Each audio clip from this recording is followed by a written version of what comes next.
Well, good evening and salutations. Oh, you're just going to change it up already. Why can't you just let me get through this without? You got it. You got it. Welcome to Topless Toy Talk, episode 27. We are your body positivity podcast for the Cybertronian era. Take that. Today is Tuesday, April 28th. Because I got that right. Mm-hmm. And I'm your host. And I am your better host, and we are happy that you are here. And I am also happy that you made it through that whole thing. Once again, I feel like you're kind of maybe getting it. You're learning how to pronounce Cybertronian era. It's a hard word combo. Cybertronian era. And you're it's like you're almost learning the script. You've got it. You're gonna get there. Someday. I believe in you. Someday I'll be professional. Probably not. Probably not. Professional something, but probably not a professional in this sense. Professional idiot. We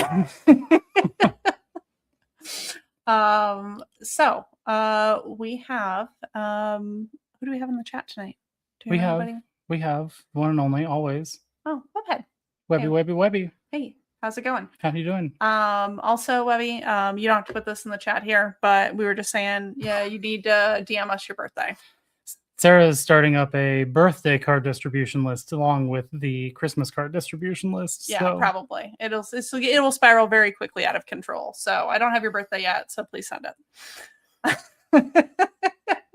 These are things where it's like, that we have too much free time. We're going to have to start a GoFundMe to supply our card lists because it's obnoxious. We went from like 40 Christmas cards to like over 100 this last year because it's only going to keep getting worse. Every time you're just like, so once again, if you give me your address, I'll send it to you. An address. It doesn't have to be your address. Send me an address. I'll send it to your grandma, your mom, whoever. Yeah. We will get them out there. I think this year though we should do like specific Christmas. So I know we have like our personal like Christmas card, right? And I do like the toy photography card. We should add a third one. There's a Topless Toy Talk Christmas card. We could. I also really like to send cards. Like, I'm kind of an old lady at heart. I love to send cards where it's maybe like, a happy anniversary card. And then I just cross out anniversary and put birthday. Like, I'm just a really big believer in reduce, recycle, reuse, especially when it comes to greeting cards, because there's nothing funnier than sending somebody like a crossed out card. Well, if we're going to do that, we could just get like some just regular printer paper and write card on the front of it, on the inside of it, just... We could say this is for you and call it good. Like you could just have one universal card for everything. This podcast is sponsored by Hallmark greeting cards. So we do not buy Hallmark greeting cards for people. We make our own. On that note, we will transition from this greeting card podcast over to the main event, which is, I would say, our guest tonight. What I am so impressed with is how somebody manages like all the things. Like, I have so many logistics questions for our guests. Like, how does this work? How do you do this? How do you make all this happen? So I feel like I may come away from this with some additional life skills and probably a way I haven't had with a private or a previous guest. I'm sorry, I was struggling with the previous word that got stuck in my mouth here. So I think I'm going to just end up sitting idly by while you just are enamored with all the logistics. Yeah. So with that, let's add our guest. Drum roll. Hello, Ben. Welcome. Hey, how's it going? Tell the internet a little bit about yourself.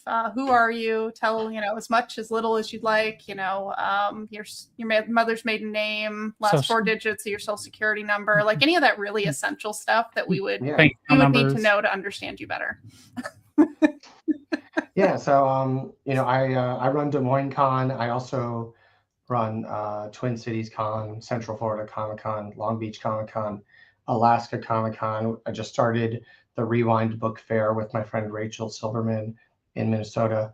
So I just run a whole bunch of events. That's what I do. See, my logistics questions, it's true. I am enamored. How do you do it all? It's a lot of stress and spreadsheets. Yes. That's pretty much it. Yeah. High five to spreadsheets. Yeah. we realized that we were in love through a spreadsheet. So actually not even an exaggeration. That is true. I don't remember how this started, but like we both realized that our favorite dessert was bread pudding and our favorite soda was cream soda. And once we realized and then that, that's all you need to know Those are- about another person. Those are very random things to have in common. and then we're like, oh, here, we're just going to put all these random questions in a spreadsheet and then we're just going to fill them out. Like it was everything from like shoe size to, least favorite foods, allergies. His allergy list destroyed me. But I can't eat anything. You're allergic to all the things. Yeah. I'm not allergic to foods. I'm allergic to like everything outside. Yeah. Outside, like anything that could touch me, I'm allergic to. Yeah, I have that too. Yeah. Including like I'm sure mold, dander, all the inside stuff as well. Yeah. Like if I could actually purchase like a bubble to live in and just roll around in it, I would do it. I'd wake up every morning, my sinuses would be clear. Like... Yeah. Are you on the sinus wrench train? No, I just suffer. No, oh, no, you gotta do it. You gotta do the sinus rinse. I do it twice a day. I got really sick like a year ago, and I kept getting these like recurring sinus infections. And I do this. It's gross. It looks really gross, and it's scary at first, but now it's like I don't do anything until I have my sinus rinse in the morning. Okay, I might have to give it a shot. See how it goes. Yeah, you just take your morning allergy pill. Yeah. That's all you do. Which is a Zyrtec. It's not like this is not prescription. I'm self-medicated now. I try to avoid the foods that I get into because they give me like tomatoes, iceberg lettuce, and barley are the three main things that really just throw me over the top. And barley is in everything. And beer, like you're just out with beer. Yeah. I used to be really, really into like craft beers and stuff. And no, I don't know. I have nothing. No, it's craft root beer. Yeah, it's just cream soda. So this is now your health podcast. Cream soda, sarsaparilla. Yeah, we are your allergy podcast. I do like sarsaparilla. That's a good one. If you guys are into unique sodas, you got to come in the Minnesota's largest candy store in Jordan, Minnesota. Mm. It's worth checking out if you're up here. Okay. I am going to make a note of that now. Yes. We also, I haven't gone there. You have. There's the Spam Museum in Minnesota. Yeah, that's not exactly on your way from Des Moines to Minneapolis, but it's like it's like 30 minutes out of your way. It's worth checking out exactly one time. I thought it was relatively interesting, but yeah, I mean, I think once you've seen it, and you kind of realize I could have learned that all on the internet in a fraction of the time. But there is, I don't know if the diner there was when I went, the diner across the street that served like Spam meals. And I don't know if that's still there or not. It probably is. But that was the highlight for me, was going through the museum and then being like, oh, now I can go eat it across the street. Nice. Fantastic. Anything food involved. So we also wanted to kind of tie it together a little bit with toys, because this is Topless Toy Talk. So when it comes to like toys, comics, other nerddom, like how did you get into what you're doing today? What you may kind of collect or follow? Like, was this a childhood thing? This is not at all the question. Is in the adulthood? I'm riffing on it. You were making all of this up. I'm riffing on the question here, but like, how did you end up where you are today? I'm gonna circle this back to the real question. Hey, so growing up as a kid, and or now or in your adult life, what toys were you into? I was. So as a kid, G.I. Joe's a little bit, although I'm not really a G.I. Joe guy. Ninja Turtles, those are the tops. I love the Batman the Animated Series, action figures, Legos for sure. Anything with like space Legos or like the underwater Legos when they had they were basically space Legos, but just painted different. Capitalism. Yeah, I know, but sure. I was like, wow. was like, they both need air, they both need like oxygen tanks, right? It's all the same. And so those were big when I was like I would say when I was like my early teenage years. My mom worked at KB Toys, so I got 20% off. Oh, very cool. And I would just buy up all the superhero action figures. Like I was never like a collector. I just loved playing with toys. Mhm. And then I got into wrestling action figures too, because I'm a big wrestling fan. Okay. And so I just had a huge collection of wrestling action figures, and I would put on like little, like wrestling cards with them. So how excited are you? So we'll talk more about the Des Moines Con, but how excited are you that you got the voice actors from Teenage Mutant Ninja Turtles that are coming? I'm super excited. I've worked with them before at other cons, but it's super exciting because they're all super great dudes. Mhm. I'm hyped that it's a turtle reunion, but like secretly, I'm even more hyped that it's the Tick reunion. I don't know if you were into the Tick on Fox Kids in the mid '90s. I definitely watched it. I loved the Tick. Hmm. So that was something where like Townsend Coleman, he's Michelangelo, but he's also the Tick. And Rob Paulson was and I think he was Raph in, I'm not looking at my webpage now. I think he was Raph in that series, but then he was Donatello in a different series. But he was Arthur in the Tick. And man, let me go. Is that the Tick behind you on like? Yeah. Okay. Oh yeah, that's the Tick right there. Yeah. And then I have to put it back up. I got this poster signed at San Diego Comic-Con like 8 years ago by Ben Edlund, who created the Tick, and he remarked it with a picture. He drew a quick sketch of the Tick and wrote "spoon" across it. Amazing. And I'm like, this is like a priceless piece of art at that point. So yeah, that's fantastic. Yeah, actually, I miss the. Have you watched the Netflix Tick? Not Netflix, Amazon Prime. The I watched the series. I don't know. I watched the first live action series. I watched a few episodes of it, and it was like it was amazing. But I never watched the whole thing. I never had a chance to finish it. But I don't think there were very many episodes. Yeah, I was curious how it compared to the cartoon, because like the cartoon like holds like a special place. Like a lot of those 90s cartoons were just so good in their own unique way. And I don't know if we really got cartoons like that since in the same way. It was somewhat absurd. It was somewhat absurd and just very weird. And I don't know, like it was it didn't really it was just weird and crazy, and I just loved that. I was just so into it. But there were some that it was like, I don't know, maybe it's like more of a girl thing, but there were a good amount of like cartoons in the 90s that were just too gross for me. They were too gross or too scary. Like, I'll be honest, Ren and Stimpy, too gross. That did not appeal to me. Like it was real monsters, too gross. Like there we've got just let me interrupt. We have the voice of Ren and Stimpy coming to Des Moines Con. Yeah, no, I saw that. I thought it was great. It does not appeal to me at all. Like it just, I don't know. There's something about that was just like, I can't. I was a huge fan of Ren and Stimpy. And again, because it was really absurd and weird. But looking back, I kind of don't like it. And like I understand why my mom hated it. Yeah. But it's I don't know. It didn't really hold up. And then on like Spike TV, they made like an adults version of it, like TVMA version, which I didn't like that at all. Huh. I thought that was really gross and crude and kind of stupid. But I did not realize that. It was, don't watch it. It's really bad.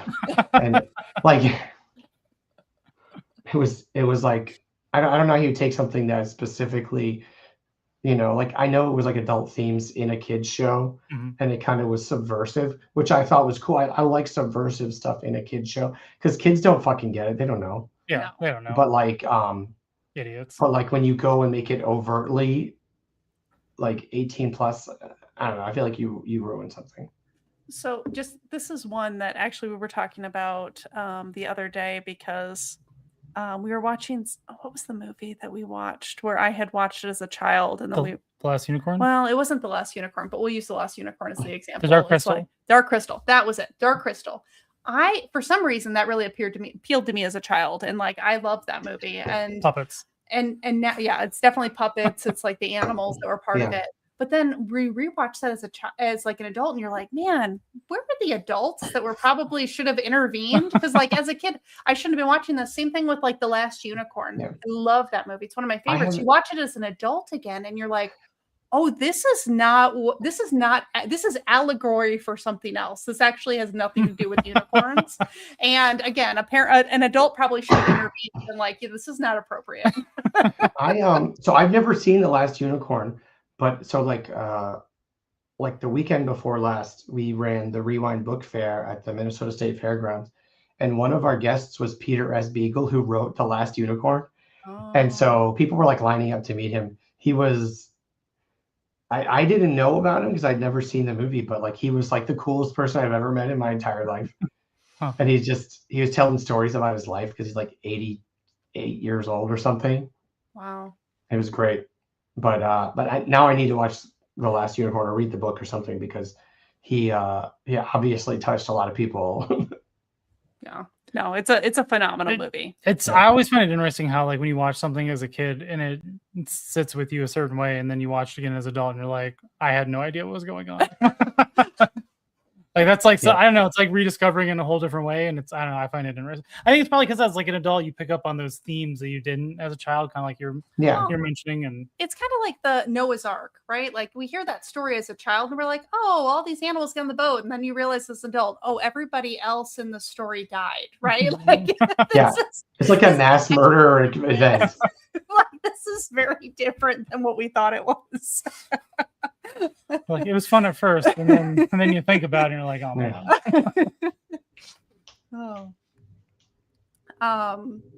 So what were some of the we have so many questions here. I'm just trying to keep myself the next one here is like kind of how'd you end up doing conventions? Like what transpired in your mind? What went wrong in your life that put you where you're at right now? Where you're like, this is what I'm gonna do. So I always was into like I'm a huge comics nerd. You can see my Noah Prize that I got for writing into Stan Lee's. These comics up here are the ones that my letter is in that got printed, and I wrote like the nerdiest question ever to Stan Lee. So they sent me this Noah Prize. So like I'm a huge, I was a huge nerd, and I loved comics. And then when eBay started up in like the late 90s, early 2000s, I started kind of selling comics on eBay and buying stuff on eBay. And then fast forward a few years, I worked as a car salesman in like 2008, and the economy just collapsed. And don't I remember? and so as somebody who was making 100% commission, I made like I don't know, $250 one month, and I was like, man, I have 2 kids in daycare. I can't pay for daycare anymore. Like it's worth more money for me to just stay home. So I ended up kind of being a stay-at-home dad, and I started just buying and selling comic collections, and then that led to me going to cons and selling comics at the cons. And then that led me running a con in my hometown, a small con called the Annapolis Comic Con in Annapolis, Maryland. And that was, I think we had like, 600 people showed up, and it was really fun. And I thought I did a good job, and I was like, man, maybe I like doing this more than I like selling comics, because I wasn't really making any money selling comics. I was just like breaking even. It was just a cool thing to do, and I was accruing more comics, but I wasn't really making any money. And so then I kind of transitioned to just running the cons, and I started Awesome Con in Washington, D.C., which is one of the largest cons on the East Coast now. But I grew it up to about I don't know, 70, 80,000 people, and and then sold that to a company called Left Field Media. And I don't really have any involvement in it anymore, but that's a big show on the East Coast.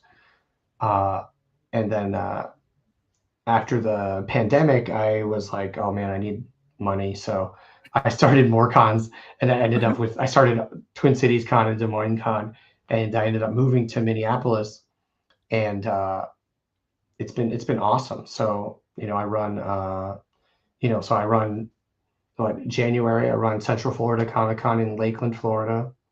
February I run the Alaska Comic Con in Fairbanks, Alaska. In March or April I'll run the Annapolis Comic Con. It's still 700-800 people every year. It's a good time. May is Des Moines Con. August, September is Long Beach Comic Con, which I just bought last year in California. So that I'm really excited about that. And then November is Twin Cities Con. And then I have a few other little events throughout the year that I'll run. But that's kind of that's everything that I'm working on right now. I mean, it seems like you have a lot of free time. It doesn't seem like you've got really too much happening. Yeah.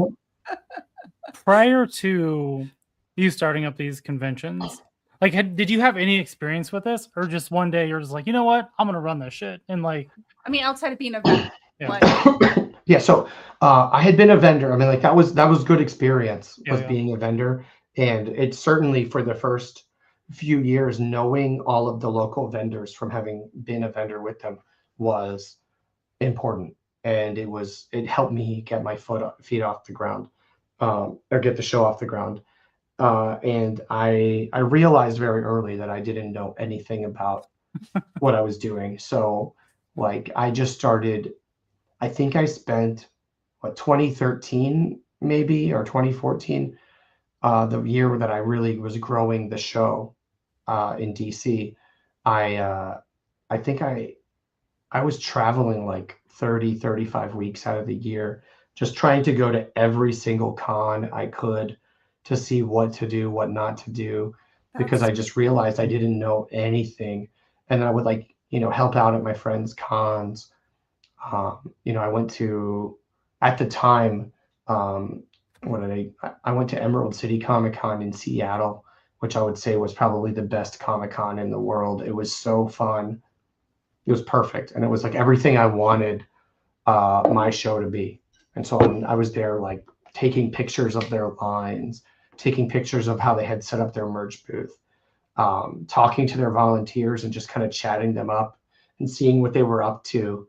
And like, I just trying to cram as much as I could in, because I just didn't want to screw it up.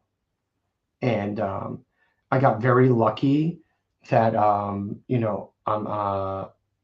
I'm an obsessive person, and I'm crazy about little details, and I won't sleep if everything isn't perfect. So I just have to make sure everything's perfect, right? So that's just kind of, I don't know. It's just a lot of work, but at 15 years after starting the cons, I've got a killer staff. We're kind of in a good rhythm. The shows are spread out, kind of one show per season.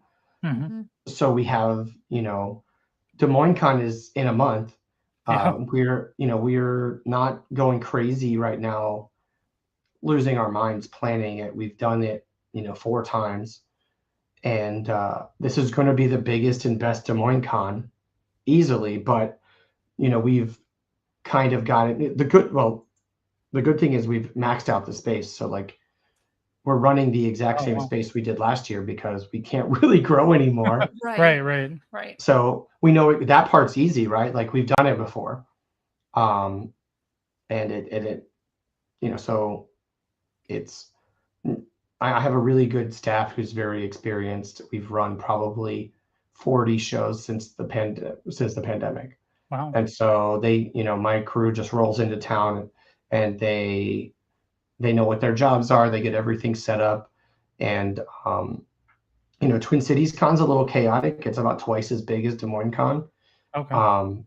So in square footage and programming wise, maybe more like 3 times, Hmm. Oh wow. but it's a lot bigger. So like that show's a little more stressful and chaotic because it's every year is like we're really taking a big leap Mhm. into something new, and I'm always trying to push the boundaries of what we can do for Twin Cities Con because it's so big, and we have very high expectations. Des Moines Con, we can grow it a little bit more carefully just because it's not going to have that, we're going to have the same 12, 13,000 people in Des Moines Con as we always do. Mhm. It's not, I'd love to see some crazy growth. I just don't think it's there in Des Moines. I'm just really happy with the people who come out, right? Like Yeah. I'm not, I'm not the type of person who's always going to just try to just grow the business to grow for no other reason than to grow the business. Mhm. I want, if it's growing, then great, but there has to be a reason for it, and it has to be realistic. I'm very happy with what we have in Des Moines, but so we'll do more late night programming. We're running a very cool concert this year with Sam Haft, who is one half of the Living Tombstone. He Mm. does all the music for Has Been Hotel. I think he does Hell of a Boss as well. And so like it's really cool. It's a very special thing that we've got there, as well as we got the Firefly reunion. We've got the Mhm. Turtles. It's a big year for Des Moines Con, Yeah. but it's not fundamentally bigger than anything we've done before. So like my team rolls in and they just get their stuff done, and and I'm not super stressed about it. Mhm. I mean, I think the Des Moines Con is one thing. I mean, for me personally, I look forward to every year. Right? We have to actually figure out how to get up to the Twin Cities Con. I think Yeah, we'll we figure it could out. probably, I don't know, maybe we should try to put it this year. I know we got a few things we're trying to do Yeah. this year, but we don't have anything in November, Well, so that's not true. I don't feel like isn't that when something I don't know. Anyway, I we didn't don't think have to there was get anything in sidetracked on November. that. Anyway, Twin Cities Con is the weekend before Thanksgiving, so we're about 2 weeks later than normal this year, okay. or maybe a week later. I don't know, but so it's a weekend before Thanksgiving, Yeah. which I think is a good weekend for it. I think Minneapolis is very chill that time of year, so I think it's Okay. going to be a good time to, get the hotel room at the Hyatt. We're running I think at about 8 p.m. Everything shifts from the convention center to the Hyatt, and Okay. it's a hotel party con vibe. Oh wow. Okay. And Cool. it's it's a really good time.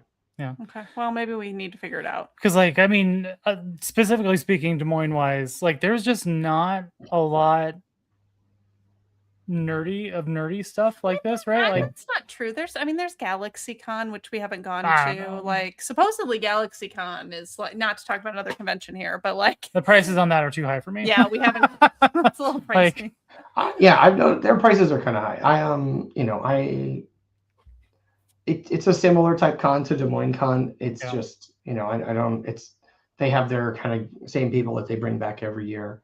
It seems more anime focused. Like yeah. what I really appreciate about the Des Moines Con is like the variety, and like Mhm. I think that's where I had like questions about the guests because you mentioned like the Firefly reunion, and we talked Yeah. about Teenage Mutant Ninja Turtles. Like clearly that's something you plan, right? Like you're trying Yeah. to get like How do you make something like that happen? Like that is my question. Is like how do you reach out to somebody like the Firefly group and be like, hey, you guys want to have a reunion at the Des Moines Con? Like, is that hard to do, or do you have like enough credentials where when you reach out, like you're able to organize that?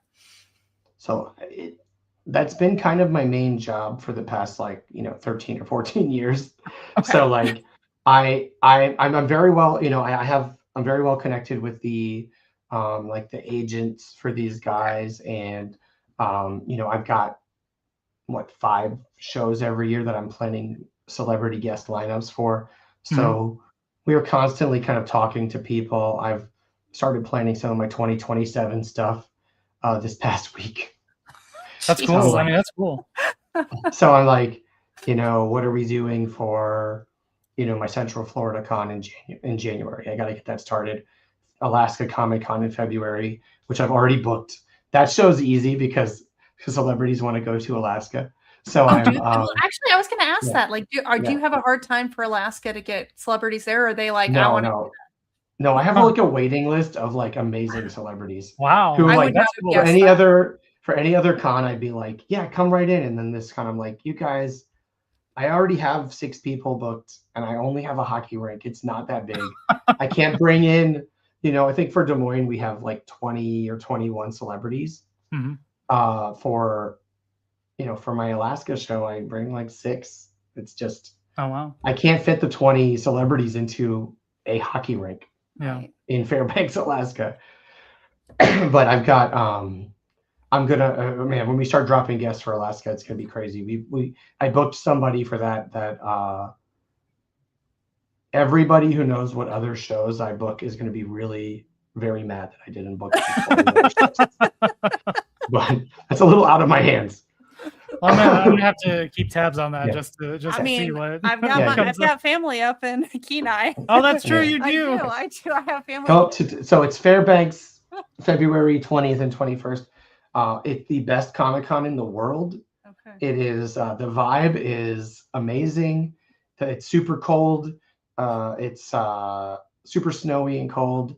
And if you're really lucky, if you're a little bit lucky, you'll see the Northern Lights, and they'll get like a killer Oh. Aurora Borealis show. Which, if you really actually try to go out and see them for a few nights in a row, you're virtually guaranteed, unless it's like super cloudy. That's cool. So what made you decide to do a convention in Alaska? So my friend Brett, who runs the Richmond, Virginia Comic Con. We've been friends for a long time. We run a booth at San Diego Comic Con together. Okay. And so I forget what we were. I forget why, but we were like, he's like, we should go see the Aurora Borealis. I was like, all right, cool. I have some, airline miles. Let's go do it. And then we were up there, and we were up there. We went skiing. We saw the Aurora. We had the most romantic vacation ever. Just 2 dudes in a yurt in a hot spring. We go to the hot spring, and we're in the hot spring in our swimsuits, right? And I look around, and I'm like, this is amazing. And it's like me and him, and I look, and it's like, it's all like couples. And I'm like, I think we accidentally took like a really romantic getaway. I love that so much. So we're driving around Fairbanks, and there's a comic shop in a strip mall, and we're like, oh, let's go check out the comic shop. And from the outside, it looked like your typical like dingy comic shop, right? Like, I was like, I know exactly what to expect here. And we go in, and it was like 5 times bigger than we expected. It was literally one of the best comic shops I've ever been in my entire life. Wow. They were super helpful. Everybody who works there is amazing and super helpful. And it's just called The Comic Shop. It's in Fairbanks, Alaska. It's one of the oldest comic shops in the country. Wow. And it predates the direct market, which I don't know if you're familiar with, comic stuff, but it's most comic shops couldn't really exist before the direct market. So it's like, that's pretty amazing that there were very few pre-direct market comic shops, and there's even fewer that still survive to today, but it's been around for over 50 years. It's amazing. And so we're like, oh wow, this comic shop is great. You guys must have like a pretty cool con in the city, right? And they're like, oh no, we usually just go down to Anchorage, which is like a 6-hour drive. And I'm like, oh, interesting. And we're driving away. I'm like, as soon as I get home, I'm gonna email the tourist board of Fairbanks and see if they want a con in Fairbanks. And so that's what I did, and we set it up, and we were one of the last cons to happen before the pandemic started. So that was the first Alaska Comic Con, and it's been great. It's been just the best show. I'll talk about the Alaska show forever. It's in February, and it's perfect. The thing is, in Fairbanks, there's only one con a year, and so there isn't another opportunity to really go out and do a big costume contest to see a lot of these vendors. We have a great mix of local and out of state vendors. So we're supporting the local vendors by bringing them to the con. Mm-hmm. But then, and this is something that I think is important for all my cons, but especially for Alaska. And then we've got a good selection of out of state vendors that attendees never see otherwise. So like, if you're based, I've got vendors who are based in Florida fly up every year. Oh, wow. And so it's like, if you're one of the attendees, when are you going to buy from these vendors except for Alaska Comic Con? So it's a really special show, and the vibe is just amazing. Everybody's just so happy and positive, which is the normal Comic Con vibe, but it's like, there's only one. There's no, for like, Des Moines Con, there's a bunch of other cons in Iowa throughout the year of different size. I mean, Des Moines Con's the biggest one, but if you miss it, you got a chance to go to another one, realistically. Even if you go to like the little one that they run at the Merle Hay Mall, which I love. I love that one. Oh, God. It's because it's free and you just walk around and you just, I don't know. I love it.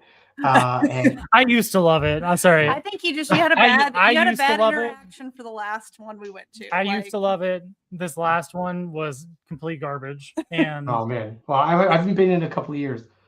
I think it's been on a slow decline, to be honest. Like, actually, I mean, we've actually even tried to get tables before, and then we got turned down. I was like, bro, like, why did we get turned down when like we totally could have had better stuff? You could just show up with a table and set up. I mean, after we went, I was like, you know what, we could have just done that. Nobody would have ever even noticed. No. And like, I don't know, like we're not gonna. You complained about the con for the last two streams. We're not gonna do it for a third one.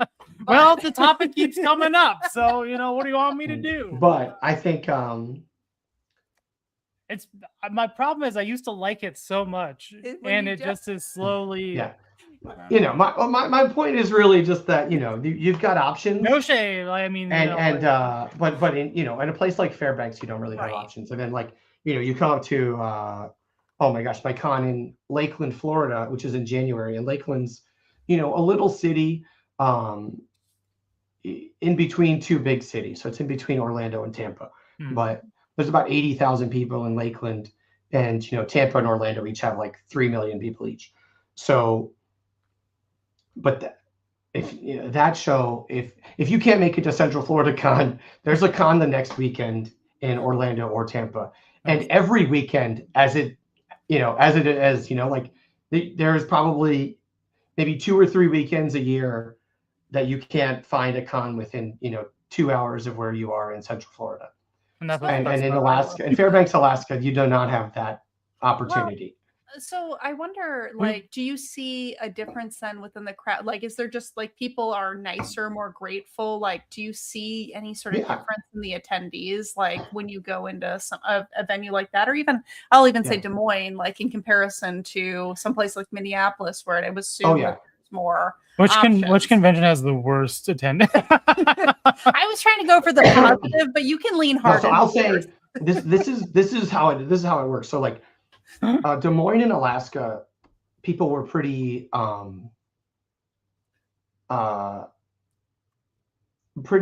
grateful to have us there, and that doesn't mean we don't have to work hard and earn our keep there, because we work very hard and we want those shows to be amazing, and for the most part we nail it. Minneapolis, on the other hand, is just and this is the personality of Minneapolis. Is more like when I first showed up there, like, who the hell are you? Why are you in our city? What are your intentions in our city, right? And you have to win them over. And, for me, it was like, I'm a very genuine person. I'm a very sincere person, and I try to project that out. Mhm. And I try to be very open and honest. And I think they needed to get to know me a little bit and my team. And like I lived in Florida until 2022, and I moved to Minneapolis, and that made all the difference in the world. I think being a local and knowing the area and understanding it more became it was a really big deal. Yeah. And so I think people, once they got to know me and understand, like, no, I'm really serious about this, and I want this. Obviously, this is my business. I want it to be very successful, and I got to pay my bills. But like, I'm also of the belief that if I build the community or support the community and run the very best show that I possibly can, that I won't have to worry about the money. I'm not thinking money first. My philosophy is like, I won't have to worry about the money as long as we run a great show. Mhm. Yeah. And I think that philosophy kind of shows through in the way we run our business and the way we run our events. But and I think there's still a lot of like skepticism around like for-profit cons in Minneapolis, and maybe before I got here, they have been, people in this city have been burned by some other for-profit cons who just wanted to come in, make a quick buck, make a whole bunch of money in the city and leave with it, which the business doesn't really work that way. There is not a quick buck to be made running conventions. Some years are better than others, but it's a very up and down and very risky business. And my margins are, especially being like an independent business owner, my margins are not crazy. Yeah. And I do that on purpose because I want to make it so that these bigger companies can't really compete with what I'm doing. I want to keep my prices low. I want to keep, for competition reasons, but also because I don't know. I hate high prices. I had to raise my prices like last year, and I hated it. But it's like everything I'm buying costs more money. Everything is more. Oh yeah. But I had to raise the prices, and I think everybody kind of understood. But like, I hated it. I don't know. I mean, if I could sell $20 tickets, that would be ideal. I would love to do that. Yeah, like we bought we tend to buy the VIP tickets because like, well, we don't do a lot of, we do stuff, but like we like, if I'm going to do something, I'm going to spend money on it. And we are there, from basically start to close all 3 days. Yeah. Like we go hard. And so we get I feel like we get our money's worth for the Did you guys do the after hours stuff on Friday and Saturday night? We did. We've done some of it. We haven't done all of it. So like the first year, well, not the first. Like last year, we really expanded the after hours stuff. Yeah. So did you do the Epic Rap Battles concert? Yes, we did. We went to that concert. That was fantastic. That was really cool. Like I had watched Epic Rap Battles of History, like back in the day. I didn't realize they were still a thing, and so I had no idea what to expect from it, and I was blown away. Like I was like, this is way better than anything I could have ever imagined. Right. Like, and I wasn't a super fan, so I didn't remember all like the lyrics, but like the amount of people in the room that knew the lyrics to all of their, I was just wild. That's how I found out my daughter knows all the lyrics. I'm standing next to her and she's losing her mind at it. I'm like, oh, okay. That was we great. Were and next to a kid that we kind of talked with the dad a little bit, but like, I mean, when I say kid, he was he was in his like, I don't know, probably early 20s. Yeah, like he was younger, but like still all pretty adultish. But anyway, I think that was like his 6th time seeing them, and so like wow, okay. Like he was absolutely thrilled, and like, well, because what was it they were doing where they were trying to get somebody up on stage, getting people up on stage, and like we're like go, and his dad was like, he's like, no, like we've done this, like he's been up on stage like 3 times, like we want somebody else to have an opportunity. That's so cool. No, that was neat. And then the year prior, we went to the burlesque Nerdlesque. And that was okay. So there was a woman that I shouldn't say girl because it's Nerdlesque, but there was a woman that was in a lady, a Furby Oh yeah, the Furby Like lady. I Okay. will never forget That was Furby burlesque. fantastic. Oh my god. That lady, like Like she just- came out like and it looked like a giant Furby. It was so good. And then it's like, it split, right? And the top was kind of like a hat, and the bottom part was like a skirt. And I was like, that is the most genius costume I've ever seen. Like I never would have, I don't know. My other one that I really liked was the one that did Magikarp and Oh, yeah, she was pretty good. transformed to Gyarados like during the performance. I was like, that's wild. Like, Yes. I don't know. Like there was a lot of like creativity that went into a lot of the performances. And But this year we're gonna go to Dylan's Drink and Draw. oh yeah, we have make it- not done. Oh yeah, so We've not done Dylan's before, but we will do it So this here's year. what happens. we are Here's what supposed to. happens. Honestly, we're supposed to. I said, I don't know. Dylan's Drink and Draw should not be on the same night as whatever main performance. So the thing is, we keep putting it in a bigger room and it keeps filling up. So like, get Yeah. there early. That's what we heard. And it's great, man. But I would say, man, so I always miss the Nerdlesque because it's like, if it's shoot, it's like Friday usually, right? So Oh, is it? it's usually like on a Friday, maybe it's on Saturday, something, I don't know, but it's like such a long day for me that like that's when I go get dinner. Like that's when I like step out. So I always am missing it. I got to get in there at some point and like kind of prioritize that. But it's like that's my first chance to like leave the building and go get some food. Yeah, And usually like on a Friday, dude, Fridays I get there at like Friday and Saturday I get there at like 6 a.m. Oh yeah. And so like it's like 9 p.m. or something. I'm just like I gotta go. Right. I mean, I hear you. Like I'd be done too.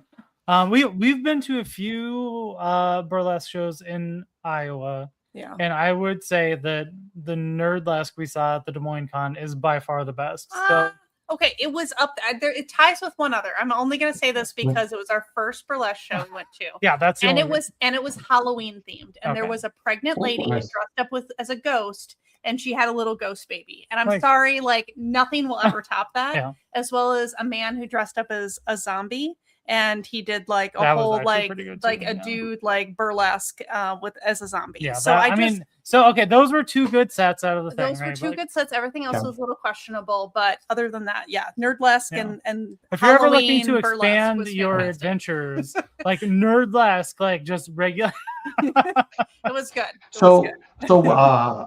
my good friend Maki runs the Nerdlesque, and so I believe she runs like the International Nerdlesque Festival. Okay. And so I've been friends with her for a long time, going back to when I first started Awesome Con in DC. So she's another Maryland person, and so I've just always kind of stuck with Maki and her crew Yeah. running our Nerdlesque shows. So like they do a great job. Oh, They're yeah, super yeah. professional, and they like, you know exactly what you're going to get from them. No, it was good. It was good. And Yeah. like I mean, I haven't seen the agenda yet, clearly, but I'm No. hoping to make all the things this year. Like, but because I'm hardcore for the things that I like, and there's not a lot of things I like, but the things I like you know, like in volume. in volume, Yeah. like yeah, all my money, all my support, whatever, all my time, right? The Des Moines Con is just a thing that now I don't, like I said, like I think we should get up to the Twin Cities Con Yeah, to see what that's like. I don't, like it's not my home state like convention, so I mean I'm sure it's cool and all, but This like one is very Des Moines. It's but- hard to get him out of Des Moines. yeah. But I don't know. It's like I That's think it's fair, one of that's the fair, coolest yeah. thing that Des Moines has. I mean, it's even being called the Des Moines Con, right? Like, Yeah. I mean, so Yeah. Galaxy Con is Galaxy Con. And it travels and it is what it is. But like, it is. if he gets out of the So- Des Moines Retro, so here I'll tell you his like pettiest thing that he has an issue with. So there used to be something that was called the Des Moines Oktoberfest. Oh, It used to be downtown Des Moines. We're not going to You gonna spiral talk- too much. You gonna talk It to- used to be downtown Des Moines, and then it went over to like the Waterworks Park, which is still like Yeah. downtown Des Moines. Oh yeah. That was And okay. then last year it moved it up to Ankeny. Now Ankeny is that suburb that like Skankany. nobody like I have no like I shouldn't even say this, but like I just don't respect anybody that lives in Ankeny. Like I just don't like. And there's this nothing is even not- wrong with Ankeny. like, it's a fine town. I Like, just it's like that It's 10 suburb- minutes away. It's not that far. Okay, No, it's like but 25. we to totally be- protested like Ankeny stealing Des Moines Oktoberfest. Like we did not go. Like we actually went. The beer garden at the Waterworks Park had their own like separate Oktoberfest. We paid We paid the for polka entertainment. police. We paid like $1,500 for the polka police to come play at this free beer garden show, Waterworks Park, just so we could see the polka police play. Because we weren't going to go. Because to I've been going to the Des Moines Oktoberfest for like 20 years, and I'm like, I'm not going to Ankeny to see that shit. Well, we're not missing the polka police. So that's No. just the type of people we are. Where it's just like we're not gonna. So just so you know, That's if you try to crazy, move the man. Des Moines Con to Ankeny and call it the Des Moines Con, I'm not going. If you rebrand it to Ankeny Con, I'll still go. That's hilarious. Stuff. It's not petty. It is. I- I am dedicated. I feel like up here, it's like the whole metro is just like the cities.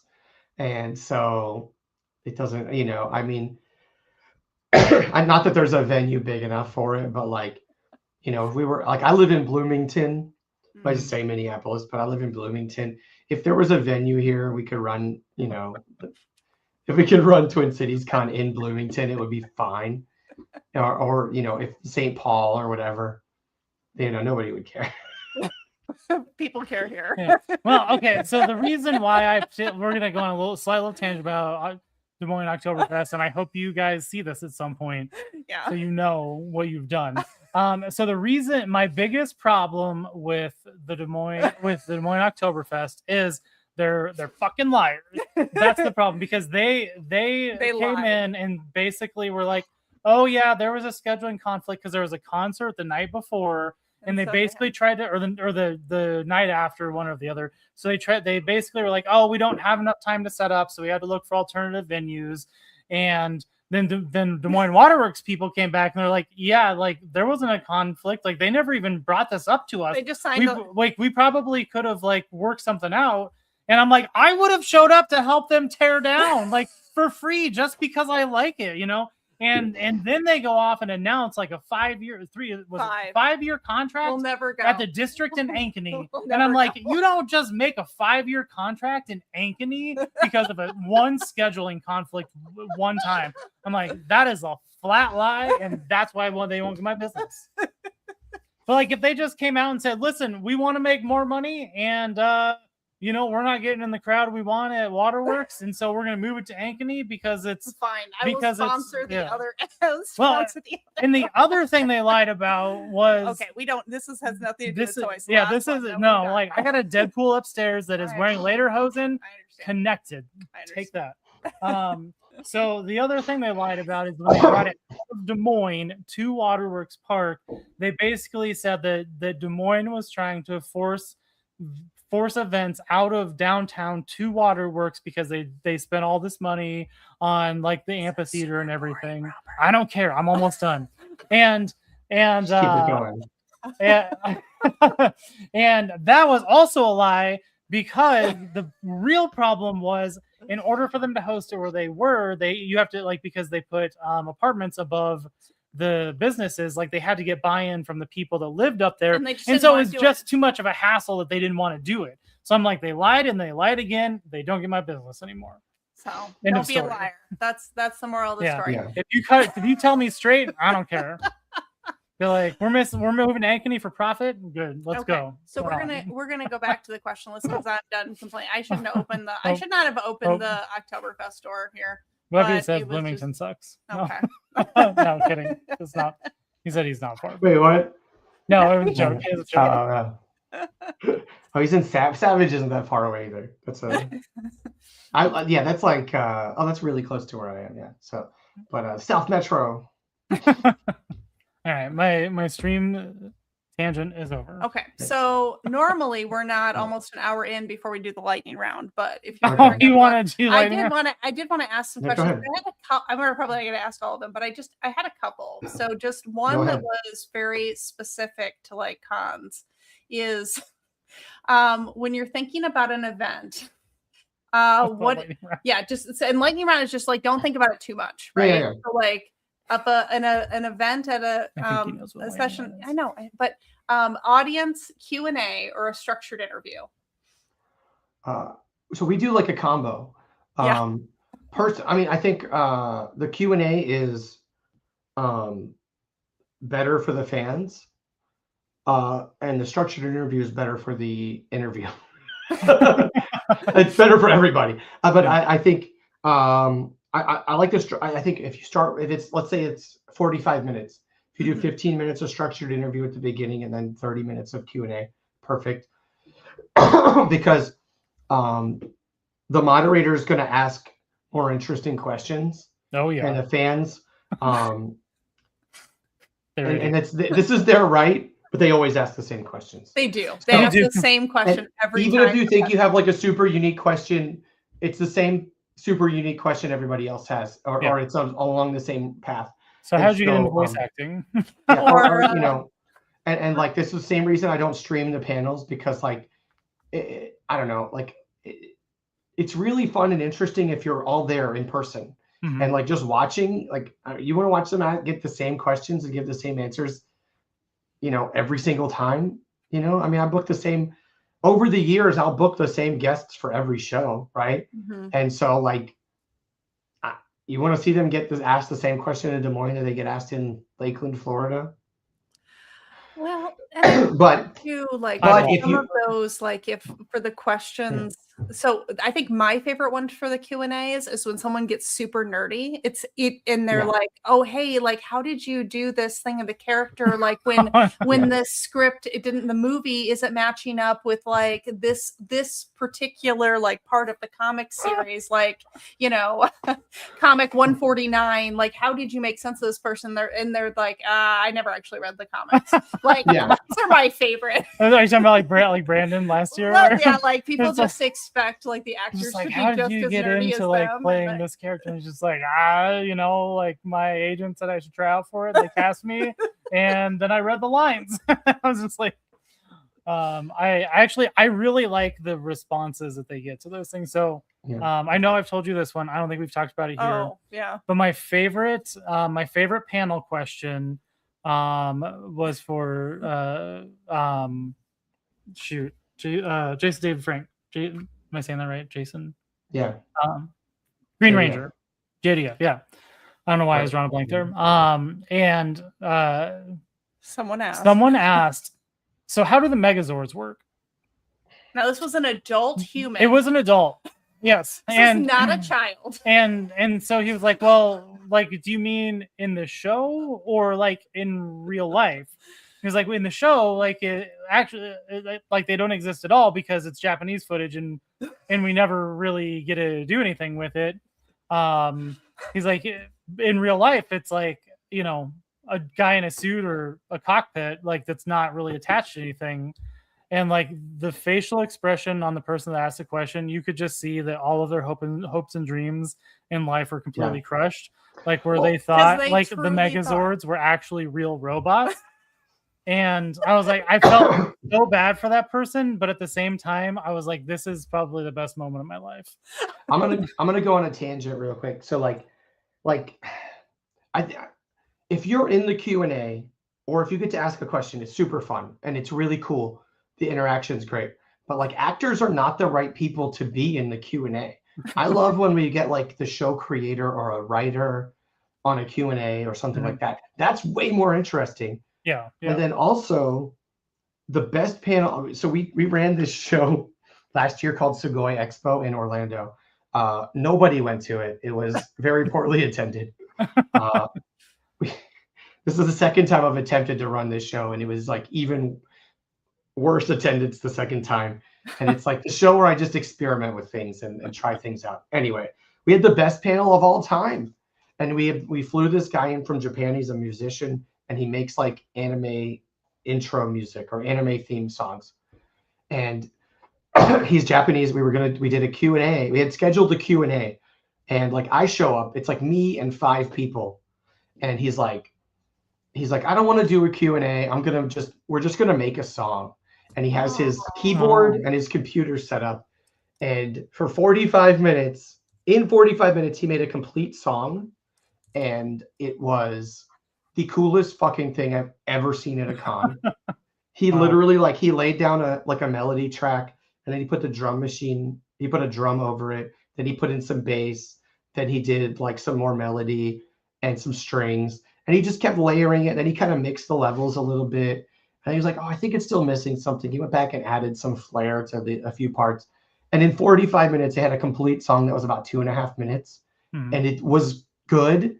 And like he had just done this all over the top of his head, and like it was like watching a genius at work. And like I'm literally in the middle of this panel. I'm like texting the entire staff, and I'm like, if you're not busy right now, get to room 136. Like we are having the best panel of all time. And so like those types of things are amazing. And I try to incorporate as much like fun, interesting stuff like that. What's up, Dave? Dave's blowing up the chat.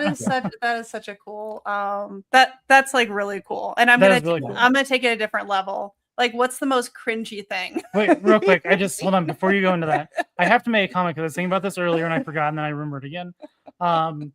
This is a weird connection that my head made, but I'm like, actually, if it wasn't for Dave, like none of this would be occurring. No, because so we went to the Des Moines Con and we met Dave. Sarah like attached herself to Dave. Well, I like Dave. He's a nice guy. Yeah, Dave's great. Like, don't. And we went to his panel, and there weren't a lot of questions, and he got Sarah's abandoned. I was like, I'm gonna turn this my own personal Q&A. Yeah, great. And so from that point forward, Sarah was like a diehard Dave fan. And so then, like, last year we then started this. Yeah. And then, like, because like we'd been watching Dave stuff for a while, and then we started this, and then Dave was here. And then we were on Dave's, and then like, and then slowly been rotating. But like then through Dave, like your name came up, and like, and then but you put on like the Des Moines Cons and Twin Cities Cons, which Dave is at, and so it's like it's like this weird full circle like Daveception situation. And this is also a Dave appreciation podcast. Like we are your Dave appreciation podcast for the Cybertronian era. Yes. So sorry, that was my my thought from earlier. My cringy thing is like I don't know that we've seen anything like terribly cringy, but I would imagine like there's a situation that's either cringy or like that was super like wild and off, like that you had to handle as the organizer of all this stuff, like, or one you have attended. It may not have to be one you have. Oh, man, I don't know. I feel like it's just such a normal part of like the cons and work and stuff. I don't know. Like, it's hard for me to remember. I don't know. We had somebody who was upset that they like won a prize at the costume contest, but like it wasn't the division they wanted to. So they like got really upset and like stormed out. I thought that was kind of weird. I would have graciously accepted and then maybe brought it up privately later. Yeah. Right. Instead of making a big scene, but I don't know, who am I? That's wild. Okay. Not the cosplay. Actually, with all the ones we've been to, I don't think I've really seen anything wild. I always hope there'll just be like some like big brawl, somebody of unhinged, like, some unhinged black person like going to town, like people are fighting, ripping off cosplays, and like wings are flying everywhere, and I don't know, like. And it's just, I don't know. They're always so chill. Yeah. Like, I mean, which is a good thing, right? Like, I mean, it's nice that like there's not. You don't want it to look like Black Friday. It used to be. Like we don't. This isn't necessarily a panel thing, but like I would like for people to stop giving celebrities gifts. People do that. Yeah, because I mean, and it's like super nice, and I know those celebrities are like appreciative of it, but they can't take them. They don't have room in their bags for a big stack of gifts or big, like I didn't even think about that. So like they can't take it. And so like I just end up with I don't know, a bunch of junk left over at the end. It doesn't mean anything to me. Do they just leave it? Like the celebrities? They just usually they'll just leave it. They'll try to find if somebody wants it, like give it away to like the people like the staff who's working around them. But like generally that they can't keep it. They're not gonna, like And the thing is, they're gonna get like, if it's somebody who gets like 5 or 6 gifts, it's every convention they go to. Where are they gonna put it? Right. What do you do with even if they could take it home? I never even thought about that. That never occurred to me would be to get a gift for. I mean, if you're ever just like, I need to get rid of a bunch of weird random stuff. Like, we'll always take it. No, we Like, will not. We will not. We will. I'll will frame it. mail- I'll put it on the walls. No, we'll we don't. raffle it off, giveaway. I don't know. No, we don't need that at all. Please Yeah. don't. Hand You drawn know what? You know what was cool? Like, oh man, John Barrowman. So like, he had posted at some point about he liked Tim Tams. Which do you know what Tim Tams are? There's the Australian cookies. Okay. If you can find them like an international supermarket, just avoid them at all costs. They're incredibly addictive, and you will never be able to stop eating them. But so the first time he was at like Awesome Con, he had a stack like this high of Tim Tams just off the floor. And so like he maybe took one of them and then left the rest. And so like I'm just eating Tim Tams for weeks. I probably gained 10 pounds of a Tim Tams. I mean, I do. They're so good. The caramel ones are like one of the best tasting things in the world. Please don't look it up. We're not. No, I'm making a note. Is it like they're these like chocolate? There's like these chocolate caramel cookies that have like the perfect crunch. Oh. And they are delicious. So I'm safe because like, I don't like chocolate. So and that's fine. Yeah, they're very chocolate. Okay. Very chocolate. And like they get all over your hands. It's totally worth it. But like they're messy as hell. But they're just we can find them. Do you guys have a World Market in Des Moines? We do. Oh yeah. I haven't been to you World can find Market. it at World Market has like weird international shit. So like yeah. You can get the orange Coke from Germany, which is my favorite. If you, as a fan of Club Cool at Disney World, they used to have it. It's called Mezzo Mix. They used to have it at Club Cool, which I don't know if you guys are Disney nerds. If you know what Club Cool is, Club Cool is a Coca-Cola sponsored pavilion where they have up like 8 or 9 international flavors that you can try. But they changed them like 10 years ago, so Mezzo Mix isn't there anymore. But you can get it at World Market. Mezzo Mix is just orange Fanta and Coke mixed. It's delicious. But it's like 8 or 9 flavors, and one of them is always Beverly, which is this Italian. I think it's like a mixer. I don't think it's a real soda. It tastes disgusting, and it's just there so you can like trick your friends into like drinking it. It's awesome. Every time we're there, I'll just like pretend to drink it, be like, "Oh, Beverly, it's so good," and like just watch people. They're drinking all the flavors, and they like take a big gulp of it, and they're like, for the first 2 seconds, it tastes delicious, and then after that, there's this weird aftertaste. This is very bitter, and they go, "Oh," and you're like, "Yeah, I got you." Oh man, I know what we're gonna do to Justin. Anyway, that's at Epcot if you guys go to Epcot. But but they used to have Mezzo Mix, which is a German orange Coke, and they have it at Club Cool. I mean, at a World Market. But they also have Tim Tams, and I just don't go to World Market because of it, because I can't leave without the Tim Tams, and I can't control myself around them. Well, our World Market is just far enough away, like Ankeny, to where like we would hardly ever go to it. So it's like, I can about like, plan a trip where we could drive the 20 minutes to World Market and like load up on some stuff and then come back and try it and then see if we need to berate Ben about it's on the bad stuff or good stuff. No, like the orange Coke. It's there's the Coca-Cola brand that's called Mezzo Mix. It's owned by Coke.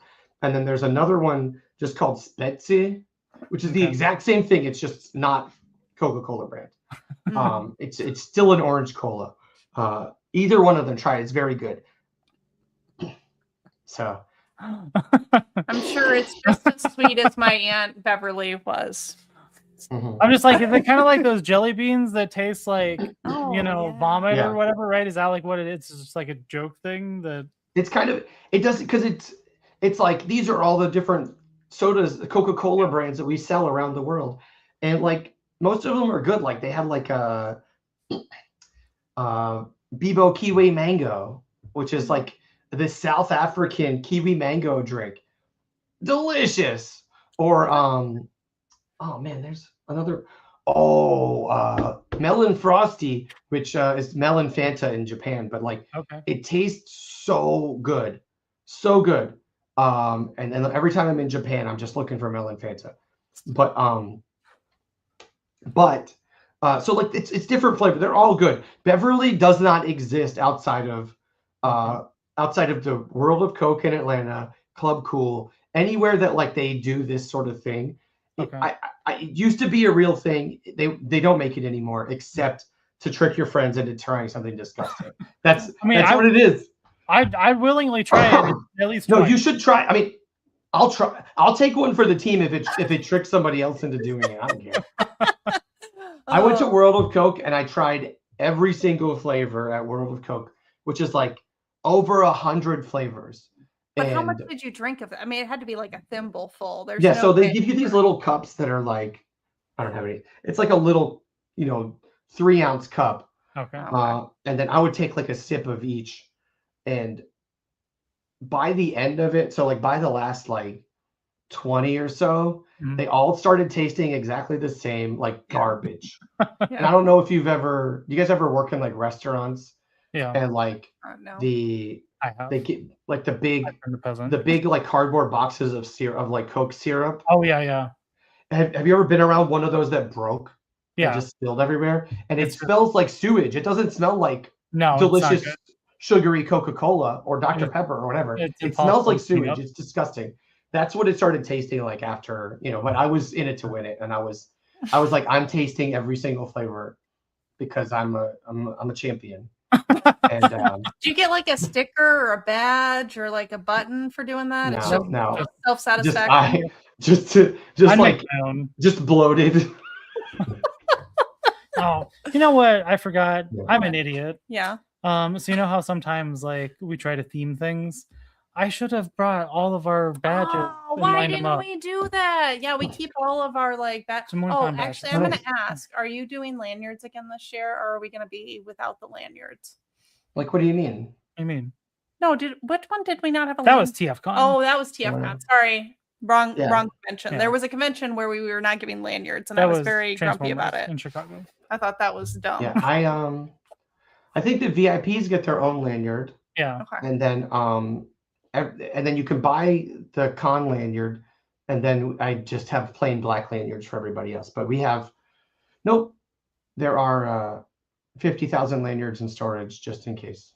Fantastic. And one of our lanyards, he was cleaning out his closet and took way too long, and it destroyed the rest of the house, and I'm only a little bit better about it. But he was pulling out all your lanyards from your closet, and actually you found a lanyard from T Honda. Yep. Like some of the people that we've had on top. AKA Travis Bentley. Yeah, we found Travis Bentley lanyard from Des Moines Con. Nice. So I was very funny. It's just like it's the whole like full circle thing. It's just, I don't know. Like now, I think that was the 2022. Yeah.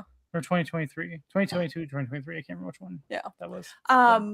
What I wanted to circle back on some of the vendors that you had too. What I thought was kind of neat for the Des Moines Con, and you referenced it, as like having local people. It does seem like there's a good mix, and so like how do you do that?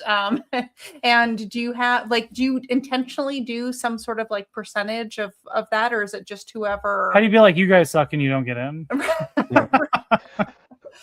No, I don't really choose who gets in for the most part. I mean, well, for artists we do, but for vendors, it's kind of who signs up. But it just tends to work out really well. And if it didn't, I would probably step in and make it happen a little bit more. And I do kind of, I do kind of incentivize like the local shops, and kind of I'll make sure that they, maybe get a discount, or if they, buy like 2 booths, I'll maybe give them another one or something like that, just because I want the local shops there. So yeah, I do. I guess I do it, but really, I think we're just kind of really lucky with the ratio we get. Okay. Has there been any vendors that you've had to turn away? You're just like, listen, you can't sell that here. Oh, well, we don't allow any AI. So I've had to ban people from using AI. We had to ban somebody for harassing other vendors. Wow. We had to ban somebody, or did we ban anybody else? I don't know. It's mostly the AI, man. It's like there's no place for it at the con. It doesn't, everything that we're doing is celebrating human artwork, human artists, human creations, whether it's, the TV, movies, comic books, like what do we have to gain from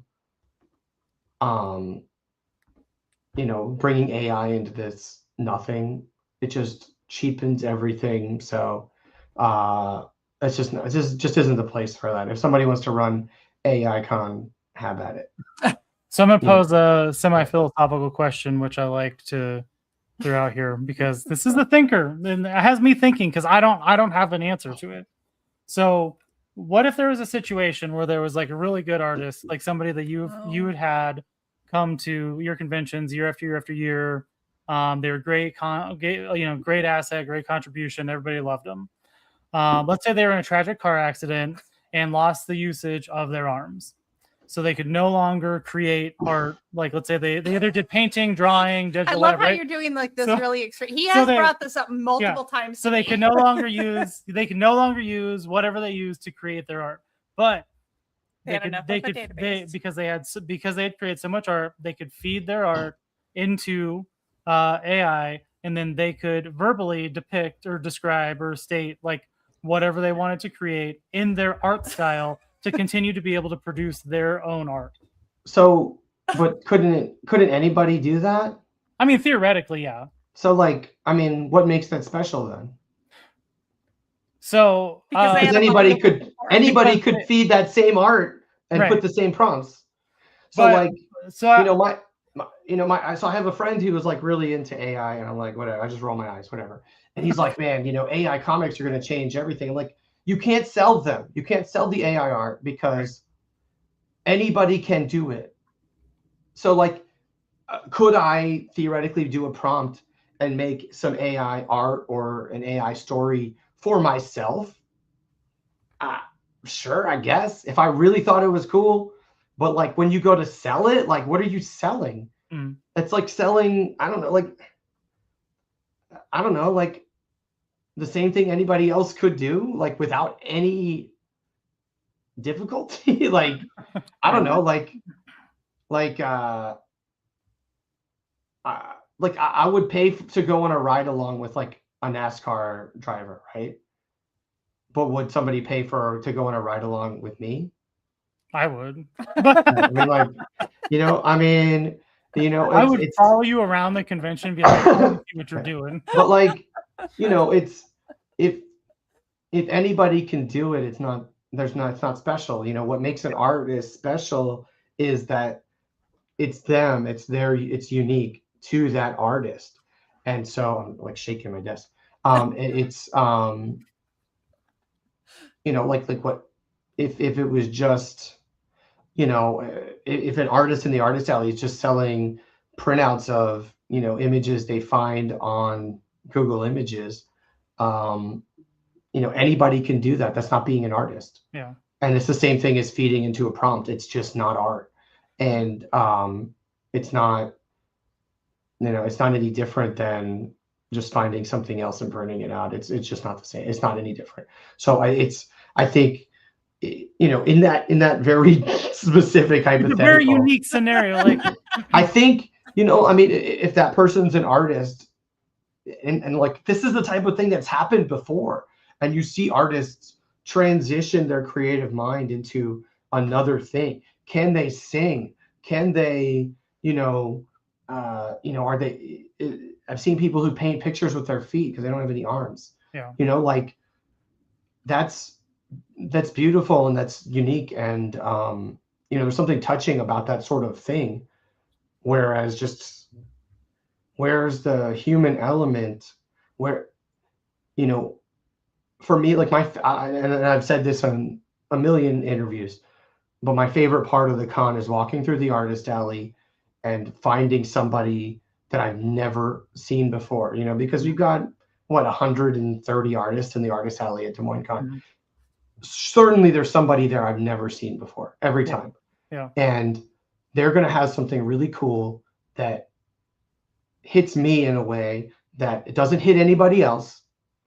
And no other artist hits me that way, right? This is a one-to-one connection that I'm making. That's what the point of art. And like that's what makes art and what makes it special. And like that interaction, that relationship is so important. And like, it just does not exist with the AI stuff because nobody made it. Nobody put the human experience into making it. And you don't connect with it in the same way because it's, you know, it's the same thing with like music where, you know, I love the cop out answer when people are like, oh, what do your lyrics mean? And like the artist has to cop out and say, oh, well, like, you know, it's kind of up to the listener's interpretation. But it really is. I mean, yeah, because it means, you know, you can, you can take something away from a song that nobody else does. And like, you know, my mom died like 12 years ago, and like she had the worst taste in music ever. And so like I'm getting like weepy over the fucking oh my god, what is it's oh my god, I can't think of the name of the band. Hold on, go. It's the stupidest freaking It's oh, what was that Canadian band? it's I watched that documentary on. Nickelback. Yeah, I was gonna say Nickelback. Is it Nickelback? No, it's worse. It's the Bloodhound Gang. It's the Bloodhound Bloodhound Gang. And now I'm crying over the Bloodhound Gang because my mom liked them. Yeah, they're terrible. They're horrible. I mean, and I'm like, come on, and I'm like, oh my god, and I'm like, oh, mom loved them, you know, and like I like to indulge in occasional Bloodhound Gang. But that's like a human connection. Yeah, and that's like what art is all about. And like it just does not exist in AI. And it's you know, I'll you know, I don't know, I should write like an anti-AI manifesto. I just Well, like AI is like you're looking through, I would say for art, it's almost like you're looking through a cloudy mirror. It's like a copy of a copy. It's like it like you understand what it is, but it's got something there that's kind of not quite right. So my biggest thing with a lot of the AI stuff is, okay, so the way I try to view AI, because again, we work for a corporation and there's a lot of AI.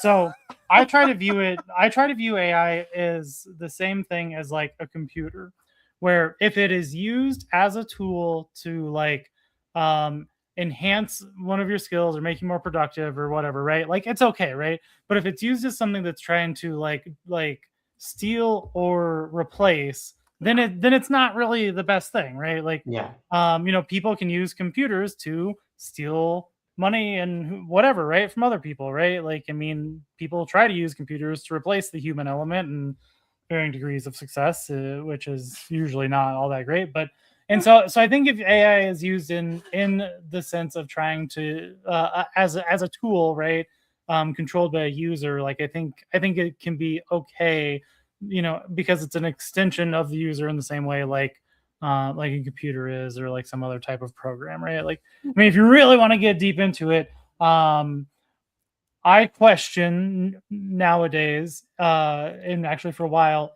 are things like Photoshop really any different than AI? Because like AI is the buzzword for, you know, advanced machine learning in a sense, and a lot of that stuff has been baked into programs for a long time. It just hasn't been shoved down our throats and you know, phrased the way it has.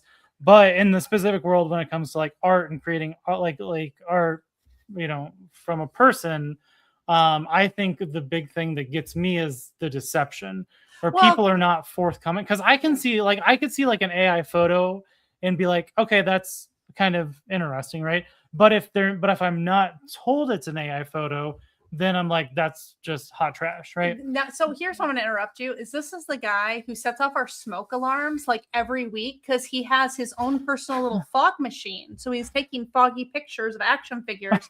That is like real fog. So he's trying to defend AI when he is setting off the phone. I like practical effects all the time. So, you know, the practical effects guy defending AI is the humor of that does not. I'm not trying to defend it. I'm just trying to say that like, I can appreciate it for what it is if I'm not deceived. Yeah, I mean that's and I think it's weird. Like, why would you use AI for art, which is like the thing that humans are like really qualified to do, you know? And like Yeah. I don't know. I just like, I think I saw an article where they were like, they could use AI to like detect like early warning signs for cancer or something like that. Fucking great. Yeah. That's fantastic. all. Hell yeah. But instead they're like, but what if we used it for art? Like, but what if we made a daily meme comic instead? Let's that's not where like get rid of like jobs of things Yeah. where it can identify it faster, and there's like these human error things. Like, let's try and undercut people that are often just scraping by anyway. Yeah. So I think the reason why I have this really specific scenario that I just am curious about people's opinion on is because I think a lot of the people that we talk to like all have the same opinion, right? Because a lot of it's in like the artist realm, right? Mhm. And it's like AI sucks, right? And it's not necessarily like like AI sucks, right? It's exactly how you stated it, where like We're all about fighting the cancer, and right? Like, identifying that. We should do but that. also like humans not? create art, right? Like, why do we want to have throw in a prompt and right and have that be considered art? I think Fanboy's comment here is kind of interesting. It's like he's a songwriter, and yeah, if you want to bring that up. I won't. Well, let me finish my thought here real Okay. quick. And so like I created this weird scenario where I was thinking about it this one day because I'm like, well, I don't have a lot of artistic abilities, but I have discovered a form of expression within the last few years that I didn't previously have. Mostly because you didn't even know it existed. Because I didn't know it. Yeah, because I didn't even know it existed. And I'm like, so like, let's say tomorrow I get in a car accident and I can no longer use my appendages, like that I have the I don't know how else I would do what I have discovered is my creative expression. You would just learn how to draw with your mouth. And I know like I don't draw with my hands, like, but I know like I couldn't create what I create now with AI and action figures, right? Like it wouldn't work the same. Yeah. And I like, because anytime I see it, like I'm like, you can really easily tell that's AI. But like, so I try to take it from like another perspective. Like if I was a painter, right? If I painted, if I was like, if I draw, if I don't know what's the word there, drawing. If I was a drawer, and that like, and I was in that scenario and I was like, this is my thing. This is my only thing. I can't do anything else. And like, this is what drives me forward in life. And like, because I no longer can use my arms. You have like a very irrational fear about losing like ability to use your arms. It's much more likely you would lose access to your legs. Well, right, like, how whatever, many people do you know that like randomly their arms like but I'm stop just saying, working? like, if I was in that scenario, like, would I then be like, you know what? I have created 500,000 like hand-drawn pictures that I can feed into AI and describe it, and it will recreate my style for my new ideas. Would that be okay? But I don't know. Let's look right? back at I think Fanboy's Prime's like. I don't have a right answer to the question, but it's like, and that's. But that's Fanboy said you could just the one above before that was like you could just create prints of their existing art. That's fair. And then I'm a songwriter and could absolutely crank out music if I used AI. It would be all be meaningless though. There's no struggle in its creation. The words mean nothing. You aren't hearing my choices. Yeah, no, I get that. Like, I'm not trying to argue against it by any means. I have this very specific scenario where you think your arms are going to stop working. Like, I just am curious about people's opinion. If they're just like, if you lost your arms and you wanted to like feed your shit into AI and crank out new stuff, that's cool, right? I don't know, or if people are just like, nah, you still suck. Like, use your toes, like. Okay, I'm gonna somebody said that. Who said that about using? I don't know. I used to. So I play guitar. I don't play very much anymore, but like, I always like. I was really serious about it for a while, like, and oh, dude, what's up, dude? I know him.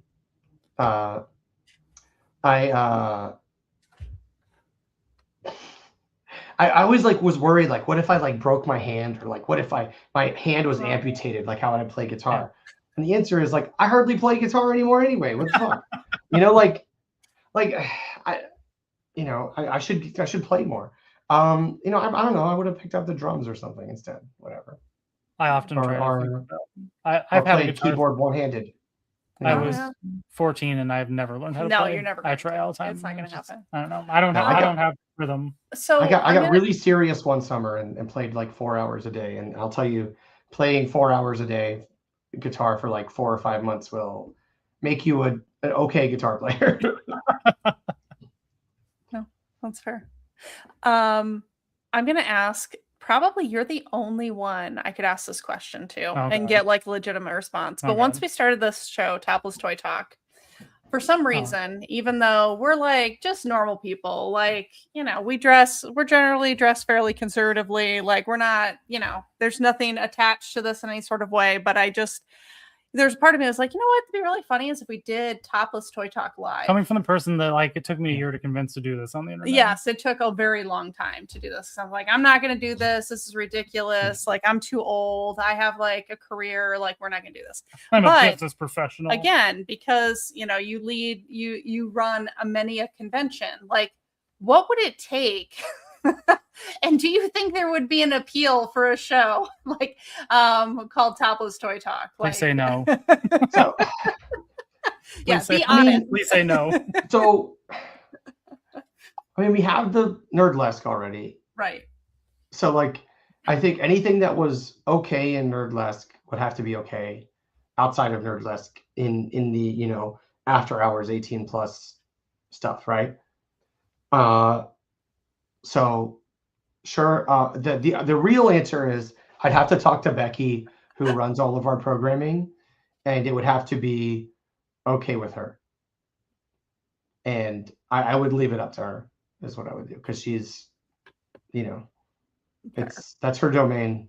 And we're not asking for permission. I'm just curious. Like, is this because we didn't apply? Like, I know you but got I your think application. I think it's able to wrap our mind around how it would work. I don't know why think, you still are insisting upon trying to make it work. I think, you know, again, you know, if you were, you know, I don't see why not, as long as, you know, you weren't any less dressed than they are at the Nerdlesque. Right. Fair. And we would be checking 18 plus wristbands at the door, so it would be fine. Okay. Well, we'll consider it. I think you want somebody to be like, yeah, you should totally do this live. I think that's what you're looking for. No, so you can try to convince me to figure it out, and I'm like, I'm fine on the internet. It's probably all the further it'll go. This is easy here. Just sit behind a row of boxes. It is. We invite people. We ask them weird questions. The boxes don't work as well in 3D. Yeah. Well, and that's been our struggle. Is my thought was like a hula hoop. We just go hula hoop. To like a tap wear shoulders like, and you put boxes on. I don't know. It's like, no, I think in person the real answer is pasties, but yeah. But, that's what I said. If we're ever going to sell merch, like, it should just be something like that, where it's like pasties. I'm sure you can get custom pasties made. I don't know. I haven't had to do that yet. How does that? Well, maybe we'll look into that for the Des Moines Con. Like, Des Moines Con pasties, like, we'll just show up wearing them for you. That's like your natural merch item. Actually, somebody had a really good. That was Dylan. Dylan's Ring and Draw. He had a good idea. He said, you know, it'd be funny. A good merch item is like, you know, like how they make those really compact, like shrink wrapped, like shirts. Oh yeah. That are like in like the plastic or whatever, right? But there wouldn't actually be a shirt in there. It would just be like in the shape of those, and you would just sell that. Stupid merch. And I was like, yeah, Dylan, that's funny. I like that. I also like Switchcraft. Branded as not so topless. Not so topless. Not so topless. Fantastic. Well, so the thing that I keep trying to tell you is like, yeah, it's fine for us, right? But like, what we do is like we talk to people, right? And so how do we do that? And so who would want to like join us, like, to talk about? And two, I'm like, then there would be three of us behind you. And I'm like, are you okay with that happening? Like, I'm like, what? I'm like, I am what I am. Like, I mean, you're the one that's. Oh goodness. I feel like we covered all the things. There's all kinds of stuff. I know we still have so many things. Was there anything else that you wanted to talk about, Ben, that we did not cover? That's you know, convention related, conspiratorial, things that you're into. And what happened to your conspiracy theory? I know I didn't have a conspiracy this right now. Oh, okay. No, I don't think so. I just want people to know that Des Moines Con is in 1 month. Yep. It's gonna be awesome. So yeah. I said put links in the chat. This QR code up here in the corner of the screen is a link to the Des Moines Con. So if anybody scans that, it will take them out to the website. If you look on our socials, there's a 20% off coupon code. That expires on the 5th of May. Okay. So you've got until, is that a Tuesday? Yeah, so you got until then. Oh man, that's that's the kind of the main thing I want everyone to know about that. But yeah, we've got a killer lineup. I don't know if we have any more guests to announce. Let me look real quick. I think everybody's been announced. Oh, he's not. Oh, that one's not coming. Maybe next year. Everybody's on the website. I've got like 1 or 2 offers out to like some really big names, but I don't know if those are coming through at this point. We'll see. Yeah. Keep an eye out on our website and socials, and we'll announce whatever we can. I mean, I like the things I like, and if I don't like it, I gladly We'll express gladly that. not go to Ankeny. I'll gladly not get anything. Again, like I think the Des Moines Con is great. I have to imagine that the other ones you put on are equally as great. Yeah. So, if you can't attend Des Moines Con, Get your Twin Cities Con or Twin Cities Con. Long Beach Comic Con is in September. It's Labor Day weekend. That's in California. Central Florida Con in January every year, and Alaska Comic Con in February every year. Yeah, I think you actually the people that you have, whether it's volunteers or your staff that run the conventions. Again, I'm speaking specifically for Des Moines Con. We haven't been to Twin Cities Cons or any of the ones yet. I think they do a really good job. Like they're all very organized. Everybody's always polite. They follow the rules. Like they're very rule following people to keep everybody in line. And we've never, like I said, I think we've been going for all of them, and so it's like there's never been a problem. Like I've never seen a problem. Like it's always our stuff always runs really smooth. If there's occasionally problems, but my philosophy is it's okay to make mistakes as long as we only make them one time. Right. Fantastic. So we typically if things break, we'll fix it the next time, but Des Moines Con runs very, very smoothly. That's unfortunate for me. I'm looking for a catastrophic failure. No, you don't need a catastrophic failure. not by the event itself. Like I just want to see like a big brawl of people in cosplay, like just like fighting it out. Not me. That could be an after hours event. Maybe somebody else's con. They just like show up in the same like costume, and they're like, "Mine's better." The other one's like, "No, mine's better." And then like I said, there's wings flying. Your like imagination is a wild place. It's a wild place. Like you see all these cool costumes, like that would normally be battling each other, but they're not battling in real life. They're all just taking pictures. Okay, I'm gonna cut you off. I want to see a fight. I'm gonna cut you off. Thank you so much, Ben. It was a pleasure chatting with you tonight. Thank you so much. And look forward to seeing you here in real life in a few weeks. Or not. I mean, 4 weeks. I'll be around. No, I don't actually have any job at the con. I usually just kind of chill and walk around. So fantastic. That's what we do too. We don't have a job either. At the con. I'm in the office like running reports and replying to emails. That's it. That's very great. Love it. So next week we actually do have someone, because again we're trying to get some folks here from the Des Moines Con. So we have Chris Fink, who is joining us. So Chris is what I thought was super fascinating, because like you're reading the bios, and like Chris's bio talking about was it brain cancer? Now I'm forgetting here. It's called glioblastoma, I believe. And just like how he's kind of turned that into, doing comics and all, like super fascinating. So I have so many questions, as usual. Chris, so I'll give you a quick backstory on Chris.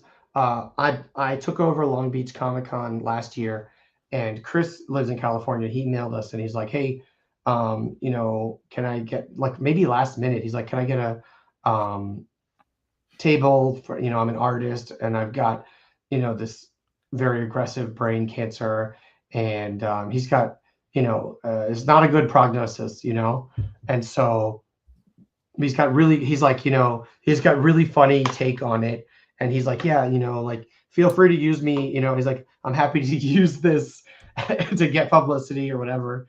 And so he's just got a really good humor about it. And so I met him at the con at Long Beach Comic Con in August of last year, and was just like, dude, what's up? And he's been, a friend ever since, and like somebody who I'm so glad I've gotten to know. And I think he had another surgery a few months ago that went really well.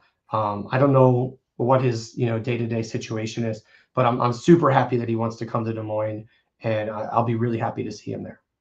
Yeah, we were really excited when we saw his bio. Like it sounded very interesting, And I was like, oh, let's talk to him. I was like, this is unique. Like this is a unique scenario that you normally don't see very often.